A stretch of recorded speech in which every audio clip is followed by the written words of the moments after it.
जय हिंद दोस्तों, कैसे हैं आप लोग। आई होप आप सब लोग अच्छे होंगे। आज हम लोग इस वीडियो में डिस्कस करेंगे इंटरव्यू के बारे में। जामिया बीएलएलबी का जो एग्जाम है 4 जून को हो चुका है और अब जो नेक्स्ट फेज है वो है इंटरव्यू का। और अभी तक इंटरव्यू की लिस्ट भी नहीं आई है। और अगर हम लोग बात करें जामिया लॉ डिपार्टमेंट में एलएलएम के इंटरव्यू जो है वो शुरू हो चुके हैं, राइट। तो अब हो सकता है बहुत जल्दी इसकी लिस्ट भी जो है वो रिलीज हो जाए। और लिस्ट रिलीज होने के बाद आपको ज़्यादा टाइम मिलेगा नहीं। आप कह सकते हो लगभग लगभग, है ना, 5 to 7 डेज का जो टाइम है वो आपको मिल सकता है प्रिपरेशन के लिए। तो आइए हम लोग थोड़ा डिस्कस करते हैं जो जामिया बीएलएलबी का जो इंटरव्यू है उसके बारे में। थोड़ा हम पहले समझ लेते हैं कि किस तरीके से होने वाला है। तो आइए हम लोग सबसे पहले हम लोग बात करें जो कॉमन एंट्रेंस जो 4 जून को हुआ था, 4 जून को वो 150 मार्क्स का हुआ था।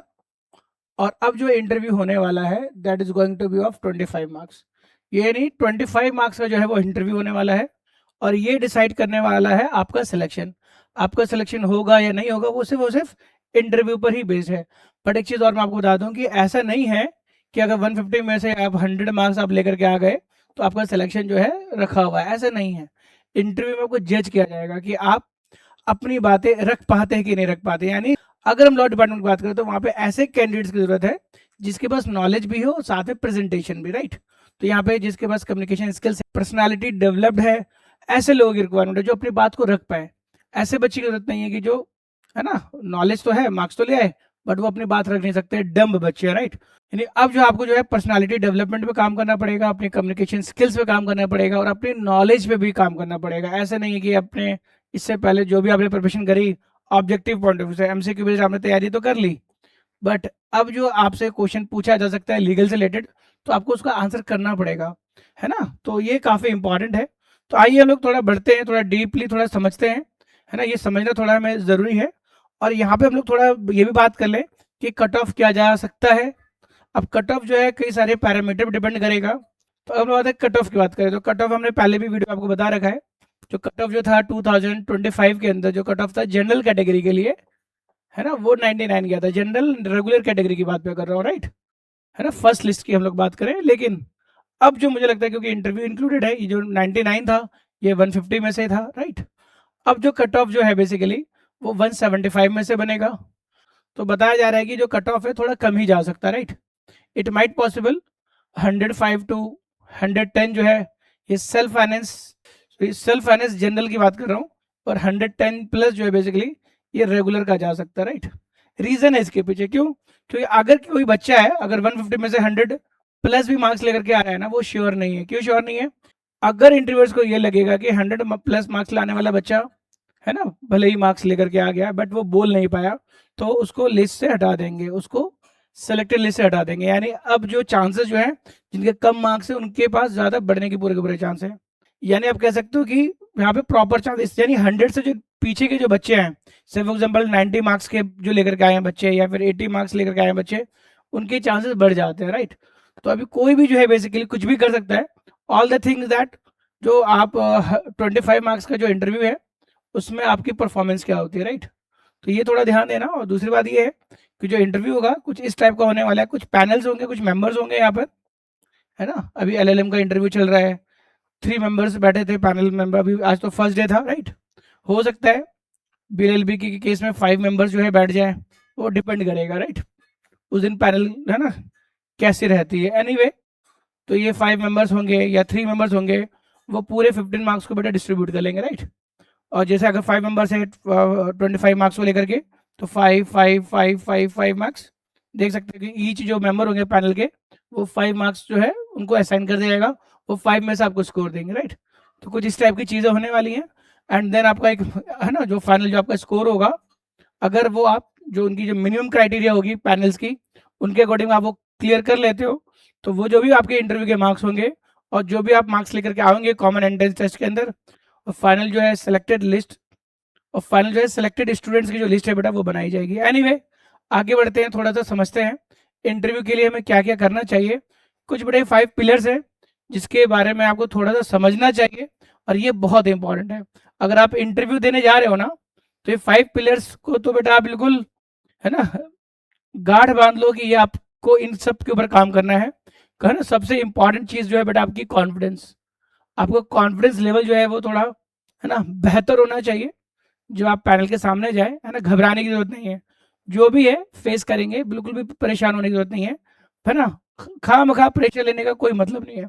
आपको अपने कम्युनिकेशन स्किल्स पे काम करना पड़ेगा, आपको अपनी बात रखनी होगी, है ना। उसमें बहुत सारी चीज़ें हैं जिसमें आपको काम करना होगा। जैसे हम लोग बात करें, कई लोग जब इंग्लिश बोलते हैं, कई वो लोग जो है अपने आप को रखते हैं तो बहुत फिलर्स का यूज़ करते हैं, तो उसको आपको अवॉइड करना होगा, है ना। आपको आई कॉन्टेक्स्ट जो है वो बना के रखना पड़ेगा। बहुत सारी चीज़ें, बॉडी लैंग्वेज, है ना, किस तरीके से आपको बैठना है, परमिशन लेकर के आपको आना है, तो आपके बैठने का तरीका, ठीक है, बॉडी लैंग्वेज, आई कॉन्टेक्ट, ये सारी चीज़ें इसके अंदर आएंगी। ये तो रहेगा आपका पर्सनालिटी डेवलपमेंट का part, right. But but apart from the personality development, तो ये जो कॉन्स्टिट्यूशन है बेटा, इसके बेसिक्स को आप लोग करो, ये बहुत इंपॉर्टेंट है, राइट। अगर भले ही कुछ ना कर पाओ तो ये बेटा जरूर करना, फंडामेंटल राइट जरूर करो, फंडामेंटल ड्यूटी जरूर करो, है ना, डीपीएसपी जरूर करो, ठीक है। तो ये बेटा आपको जरूर करना चाहिए। बाकी सबको आप ब्रश अप करो, क्वेश्चन तो फिर कहीं से ही पूछे सकते हैं, right. Question can be asked from anything, हो सकता है आपको प्रेसिडेंट से क्वेश्चन पूछे जा सकते हैं, राइट।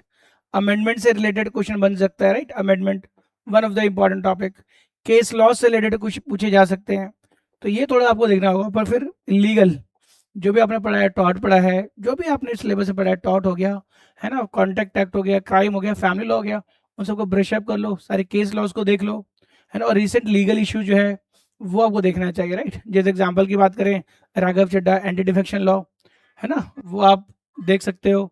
और फिर हम लोग बात करें उसके अलावा बहुत सारे इश्यूज है, जैसे अभी आपने देखा होगा 106 अमेंडमेंट एक्ट, ठीक है ना।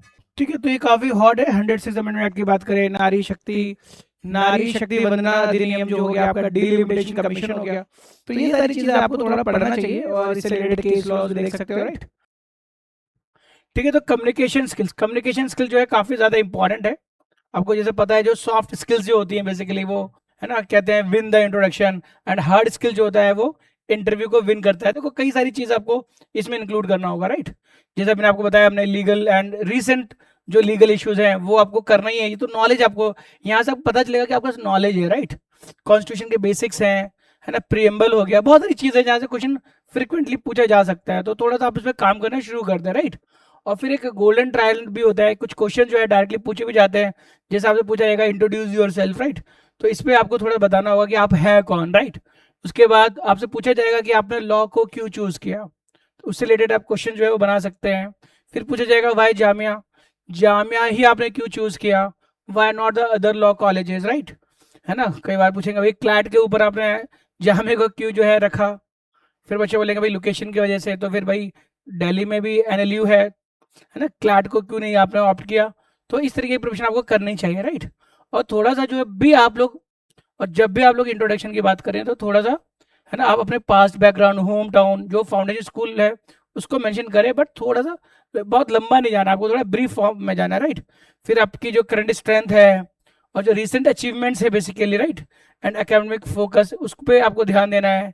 और फिर बेटा जो आप आने वाले टाइम में करने वाले हो, है ना, where are you heading and how this degree acts as a bridge.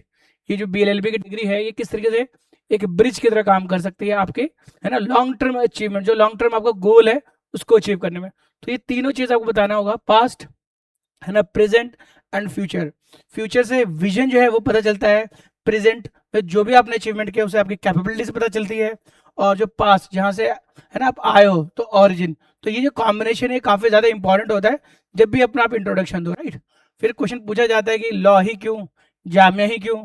इसमें कुछ चीजें आपको ध्यान देना चाहिए। यहाँ पर आपको लॉ के लिए एक लॉजिक देना पड़ेगा, जस्टिस की बात कर सकते हो, है ना, रिलेट कर सकते हो, सिस्टमेटिक, है ना, इम्पैक्ट, इसका इम्पैक्ट क्या हो सकता है, एडवोकेसी, है ना, आपको बताना पड़ेगा कि लॉ क्यों इंपॉर्टेंट है। जरूरी नहीं कि आप ये चीजें मेंशन करो, हो सकता है वही पर्सनल एक्सपीरियंस है वही मेंशन कर सकते हो।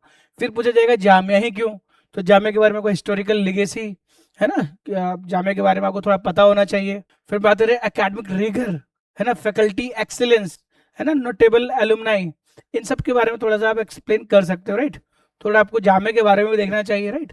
तो कई बार क्वेश्चन भी पूछे जा सकते हैं, और कभी भी अगर आपसे कुछ क्वेश्चन पूछा जाए तो आपको अपना जो है बेसलाइन, है ना, जो क्रक्स है बेसिकली उसको मेंटेन करना है।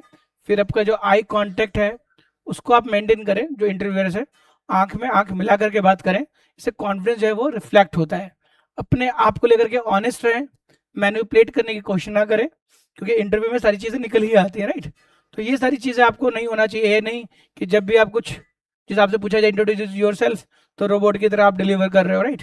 This is not going to be happen, right? है ना? अगर कोई क्वेश्चन आपको नहीं आता फॉर एग्जाम्पल, तो वहाँ पे गेस ना करें, सिंपली बोल सकते हैं sir I don't know but I will read about it, मैं इसके बारे में पढ़ूंगा, है ना? तो ये थोड़ा सा वैलिड रखता है, कोई ऐसा नहीं लगता कि सामने वाला बंदा जो है ब्लफ कर रहा हो। एनीवे बाकी अब हम लोग जो है 7 डेज, क्योंकि अभी जो जामेगा, क्योंकि आपको पता है इंटरव्यू लिस्ट नहीं आया, तो मोस्ट प्रॉब्लम मुझे लगता है कि 7 डेज का तो हमारे पास अभी टाइम बचा ही है, राइट? तो 7 डेज के लिए हम लोग स्ट्रेटेजी बनाएंगे। आप लोग दिन की शुरुआत करो मॉर्निंग से, डेली जो है बेटा न्यूज़ जो है वो डेली बेसिस पे पढ़ो, और जो बच्चे हमारे साथ कनेक्टेड है उनको लोग डेली बेसिस पे जो हिंदू की जो एनालिसिस है वो हम लोग प्रोवाइड कर रहे हैं। और फिर उसके बाद बेटा 10 उसके बाद जो बेटा 2 बजे के आसपास जो भी लीगल एंड कॉन्स्टिट्यूशनल बेसिक्स है उसको थोड़ा रिवाइज कर लो, है ना? फिर शाम को 6 बजे जो इंटरव्यूज वगैरह है मॉक इंटरव्यूज उसके अंदर पार्टिसिपेट कर लो। ये तो खैर टाइम टेबल बना बता रहा हूँ आपको, मॉक इंटरव्यू जो है उसमें आप पार्टिसिपेट करो। बाकी जो बच्चे एमएलएस जुड़े हैं उनका मॉक इंटरव्यू जो है वो ऑलरेडी चल रहा है, ताकि उस पार्ट को जो है हम लोग एग्जीक्यूट कर सकें। फिर रात के टाइम जो है जो भी चीज़ आपने दिन भर में पढ़ा है, सेल्फ इंट्रोडक्शन इंक्लूडेड एवरीथिंग, उन सबको बेटा एक रिविजन तौर पे आपको ले लो। तो ये कुछ दिन भर का आपका टाइम होना चाहिए, जरूरी नहीं कि आप इसी टाइम को फॉलो करो, बट हाँ एक सेट ऑफ टाइम पे आपको न्यूज़ जो है डेली न्यूज़ वो कवर करना है, एक सेट ऑफ टाइम पे आपको कॉन्स्टिट्यूशनल और जो लीगल इश्यूज है वो कवर करना है, और साथ में मॉक इंटरव्यू जो है वो आपको देना ही होगा, और फिर और सेल्फ इंट्रोडक्शन को आपको पॉलिश करना होगा, ठीक है? ये काफ़ी इंपॉर्टेंट हो गया। आइए हम आपको एक बात और बताते चले, कल से जो है एक बूट कैंप हम लोग शुरू करने जा रहे हैं इंटरव्यू के लिए, जामे बिलएलबी इंटरव्यू के लिए, है ना? ये वर्टेक्स 7 डेज का ये बूट कैंप होने वाला है। इसमें आपको क्या क्या मिलने वाला है? इसमें आपको लाइव क्लासेस मिलेंगी, पर्सनालिटी डेवलपमेंट, कम्युनिकेशन स्किल्स उस पर काम करवाया जाएगा, और कंटेम्प्रेरी जो लीगल इश्यूज हैं बेसिकली उससे रिलेटेड सेशंस होंगे, opinion and situation based questions भी आपको उसकी प्रैक्टिस करवाई जाएगी। जो बच्चे इस बुट कैंप को ज्वाइन करेंगे उसको ऑफलाइन मोड पे 2 मॉक इंटरव्यू हम लोग कंडक्ट करवा देंगे, ठीक है? 2 ऑफलाइन मॉक इसके साथ मिल जाएगा, और वो भी एक्सपर्ट पैनल के साथ। आपको ये पता चल पाएगा जो आपकी प्रिपरेशन है वो कितनी है ना? रियल इंटरव्यू फेस करने से पहले आपको ये मॉक इंटरव्यूज देना बहुत इंपॉर्टेंट है, राइट? तो जो भी बच्चे इसको ज्वाइन करना चाहते हैं इस नंबर पर व्हाट्सएप करके ज्वाइन कर सकते हैं। ये जो बूट कैंप है कल से शुरू हो रहा है, और इसका जो ऑफर जो है वो कल ही एंड हो जाएगा। तो जो बच्चे इस बूट कैंप को ज्वाइन करना चाहते हैं इस नंबर पर व्हाट्सएप करके डिटेल ले सकते हैं। अच्छा, तो जो बच्चे 2027 की प्रिपरेशन करना चाह रहे हैं उनके लिए एक और अपडेट है, लक्ष्य 1.0 बैच। ये हमारा ऑलरेडी बैच शुरू हो चुका है 10 जून से, है ना? ये इस बैच को अगर आप लोग ज्वाइन करना चाहते हैं 2027 के लिए तो इस नंबर पर व्हाट्सएप करके डिटेल ले सकते हो। इसके अंदर आपको क्या क्या मिलने वाला है? Live classes, recorded classes, 100 mock test, 500 sectional test, आपको इसके अंदर मॉड्यूल से मिलेगा हार्ड कॉपी, है ना? बुक्स वगैरह भी बड़ा 17 बुकलेट्स आपको हम लोग कोरियर के थ्रू जो है वो भिजवाएंगे, एंड डेली प्रैक्टिस शीट्स होगा, एंड संकल्प कंटेंट मिलने वाला है, राइट? ये आपको ध्यान देना है। और साथ में जो बच्चे क्लैट और एलेट की प्रिपरेशन कर रहे हैं उनके लिए 10 जून से बेटा एक और बैच जो है हमने शुरू कर दिया है, जेनिथ 1.0। ये प्रॉपर जो है ये प्रॉपर जो है क्लैट और एलेट का होने वाला है। जो ऑफर जो है अभी 30 जून तक चल रहा है, ये बैच 10,000 का अभी आपको 50% का डिस्काउंट मिल जाएगा, ना? दोनों बैच की क्वेरी के लिए आप इस नंबर पर व्हाट्सएप करके डिटेल ले सकते हैं। तो डियर स्टूडेंट्स, इस वीडियो में इतना ही। हम लोग नेक्स्ट वीडियो में और भी इंपॉर्टेंट टॉपिक से रिलेटेड वीडियो लेकर के आएंगे। तब तक के लिए टेक केयर, बाय बाय, खुदा हाफिज।